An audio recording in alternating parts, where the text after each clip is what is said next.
Les ladies, bonjour. Je suis ravie de vous faire cette vidéo aujourd'hui et le thème c'est les femmes qui font peur aux hommes. Alors, donc, les 6 signes, il y a 6 choses qui font peur aux hommes et je vais vous expliquer pourquoi.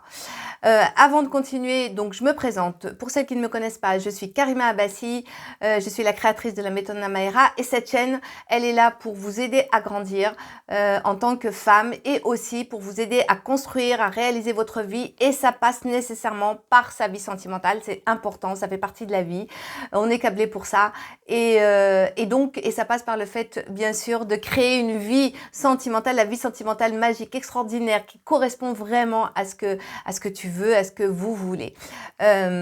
Donc, aussi, avant de continuer, important, pensez à vous abonner à la chaîne, c'est vraiment important pour son référencement, pour qu'elle continue de grandir et aussi pour rester informé par rapport aux nouveautés en avant-première.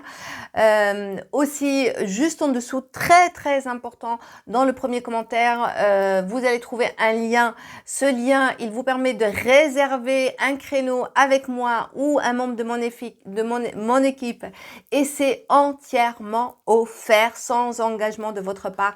Et ça va vous permettre de faire un point sur votre situation. Et nous, on va vous aider, on va vous donner des conseils peut-être, on va vous proposer un plan d'action par rapport à votre situation pour sortir de là, tout simplement, et transformer votre vie.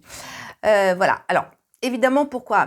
Si c'est pour celles qui pensent qu'il y a quelque chose qui cloche chez elles ou dans leur vie, si vous répétez toujours les mêmes situations et mêmes schémas amoureux, si votre vie amoureuse est chaotique et depuis longtemps, voilà, c'est le moment de réserver cet appel. Alors peut-être que vous avez peur, je vous entends d'ici, peut-être que vous n'oserez pas, mais en tout cas, faites comme les centaines de femmes que nous avons accompagnées qui sont passées par là, qui ont eu peur et qui sont quand même passées à l'action, et ça, ne serait-ce que si vous avez une onde d'espoir que cela puisse changer. Alors, et puis voilà, et donc on y va. Donc en attendant, si tu fais le tout de suite, voilà, si tu as envie, fais pause et vas-y, réserve ce créneau. Alors, on y va. Il y a ces choses, voilà, alors c'est peut-être pas exhaustif, mais on va dire, j'ai remarqué, il y avait 6 choses dans plus ou moins importantes qui peuvent faire aux hommes. Alors, et j'en sais quelque chose parce que j'ai été cette femme-là, très jeune, quand je suis rentrée dans le monde du travail et voilà, j'ai été dans des jobs où il y avait majoritairement que des hommes aux fonctions où j'étais et j'étais souvent la plupart du temps la seule nana ou une des rares et que ce soit mes collègues ou mes copains, enfin mes potes, me disaient toujours mais Karima, je sais pas, tu te rends compte, tu fais peur aux hommes. Alors ça fait jamais plaisir évidemment quand on entend ça et ça me faisait tellement pas plaisir pendant très longtemps que je n'ai pas voulu écouter et j'ai occulté et je ne l'ai pas pris en considération. J'ai continué à faire comme je pensais que je devais faire et que c'était moi et que j'allais pas changer.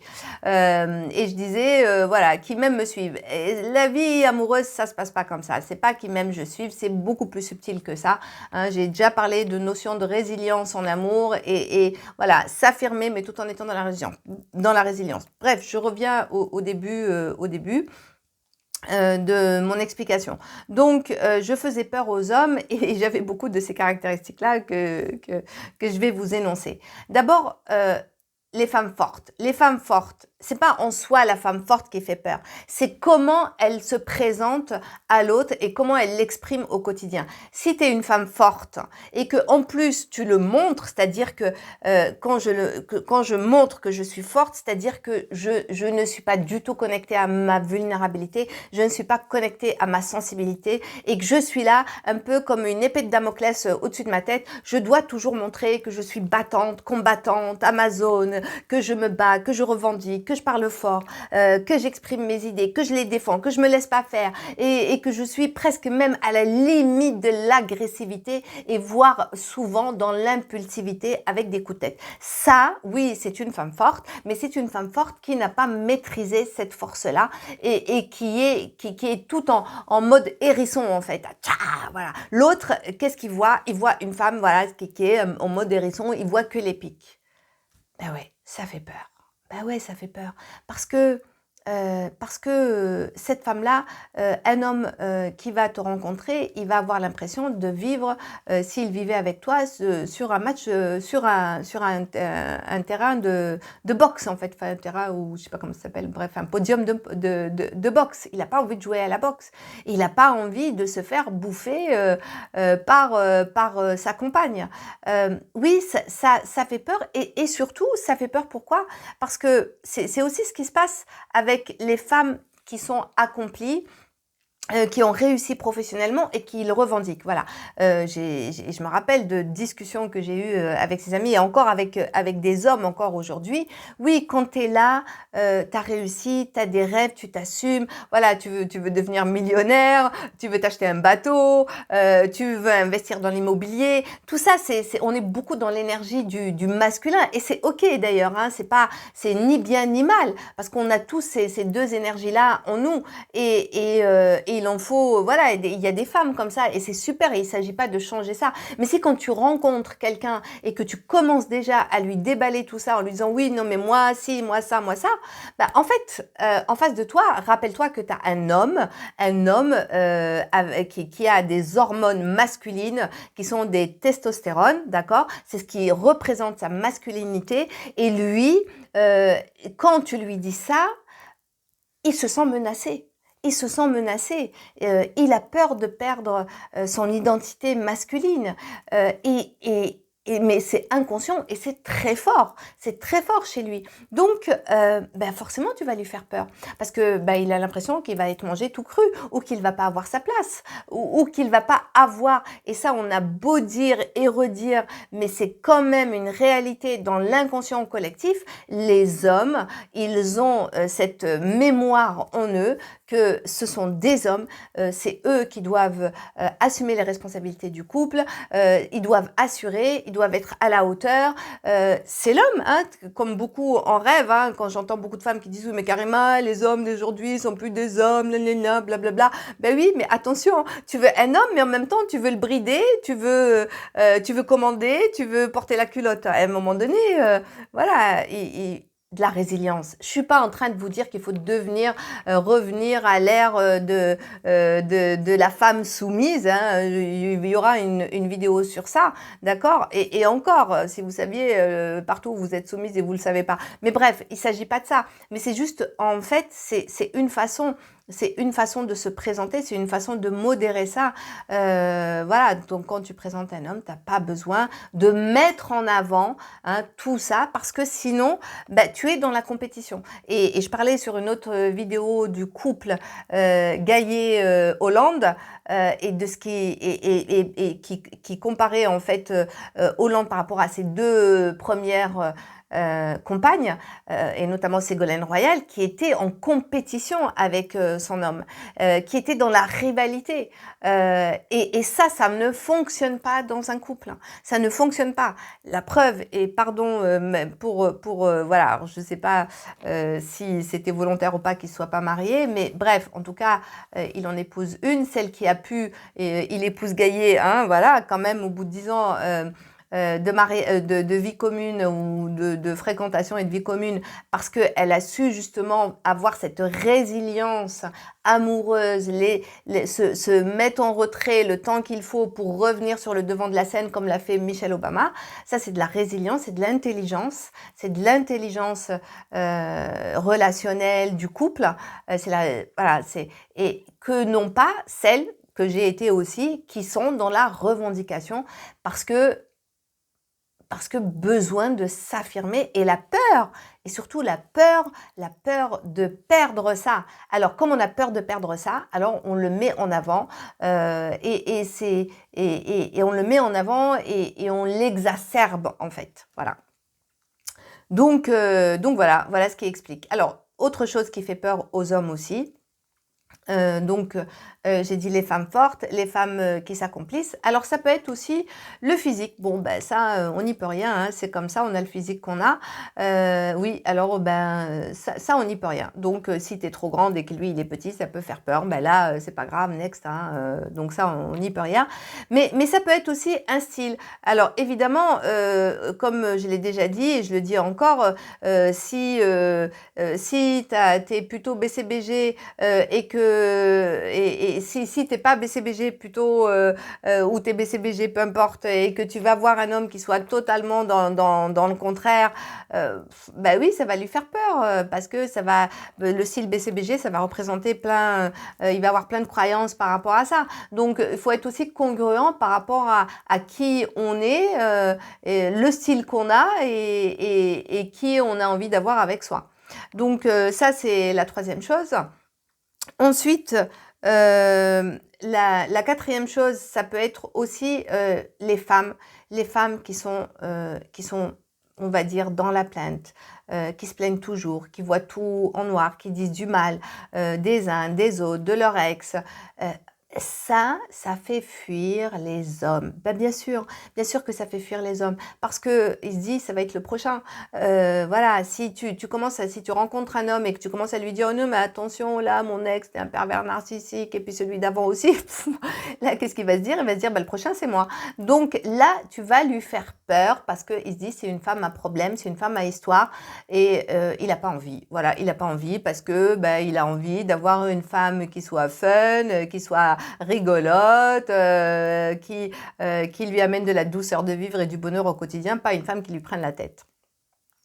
Ensuite, cinquième chose qui peut lui faire peur aussi, ben ça, si il voit que ben, ton entourage familial, amical est très présent et très présent, ben là, ça va lui faire peur forcément. Si tu passes ton temps et que tu parles tout le temps de tes copines et que tu es tout le temps à faire des choses avec tes copines et qu'elles prennent beaucoup de place avec ta famille, avec tes amis, etc., ben lui, forcément, il va se demander, ça va lui faire peur, il va se dire, ben j'ai pas ma place en fait, je vais être de la décoration. Alors, quand je dis ça, attention les ladies, il faut aussi prendre de la mesure. Je suis pas en train de dire qu'il faut tout abandonner, surtout pas. Il s'agit pas d'abandonner votre vie, vos amis, etc.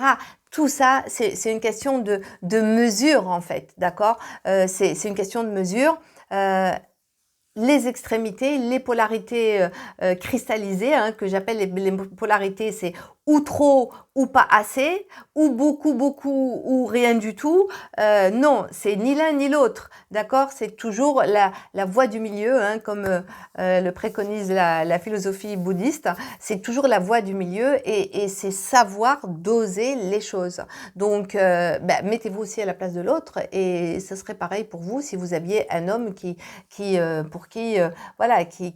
vous parle sans arrêt de ses enfants, ses amis, ses potes, ses sorties, etc. Ben forcément, vous allez vous poser la question de savoir, et moi, hein, ok? Voilà. Et la sixième chose qui fait peur aux hommes, mes ladies, arrêtez aussi de trop raconter vos vies sentimentales pour celles qui sont célibataires depuis longtemps. Donc oui, une femme si vous vous présentez comme étant une jeune femme qui a de l'expérience en matière d'homme, ben là ça va faire fuir, ça va faire peur parce qu'il va se dire le prochain c'est moi. Ça veut dire que vous êtes en train de lui dire que vos relations elles ne durent pas. Donc ça, si c'est le cas, c'est pas un problème. Hein. Donc ça c'est juste que ça vient de vous, et là ça veut dire que ça vient de vous, c'est qu'il y a quelque chose en vous qui fait que ça fonctionne pas et c'est pour ça, il y a des blocages, une programmation, voilà, ça bug, il y a des virus et que là ça suppose d'aller travailler dessus et donc c'est pas la peine de le dire haut et fort à celui que vous venez de rencontrer et potentiellement qui pourrait vous plaire et avec qui ça pourrait marcher. C'est pas du mensonge, mais c'est juste ça vous appartient, c'est votre jardin secret ça. Et c'est pas un mal et chacun a le droit de changer, le changement est possible, tout le monde ne peut pas le comprendre et voilà. Donc, voilà les 6 choses qui peuvent faire peur aux hommes. Donc, c'est pour ça que je vous invite tous ces points-là. Alors, il y a certains points, évidemment, le physique, ben, c'est le physique, on ne peut pas le changer.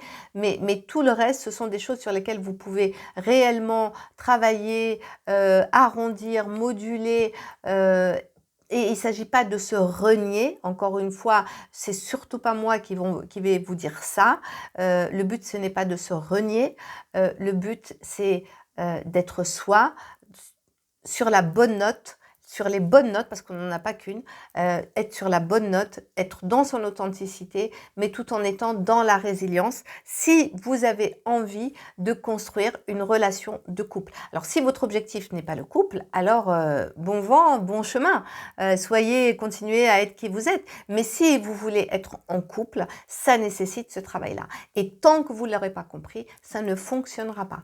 Voilà, ça c'est clair, net et précis. Après, vous pouvez toujours vous révolter en disant c'est pas juste et pourquoi nous, ça je l'entends, et pourquoi c'est nous qui devons travailler sur nous, etc.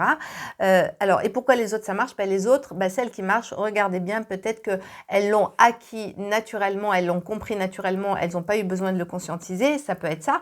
Ou ça peut être qu'elles sont aussi avec des hommes, ce qu'on appelle, vous savez que, alors même si j'adore pas, mais n'empêche que ça parle quand même, ces hommes alpha, ces hommes bêta, si tu es avec un homme qui est un homme et qui assume sa posture d'homme, vous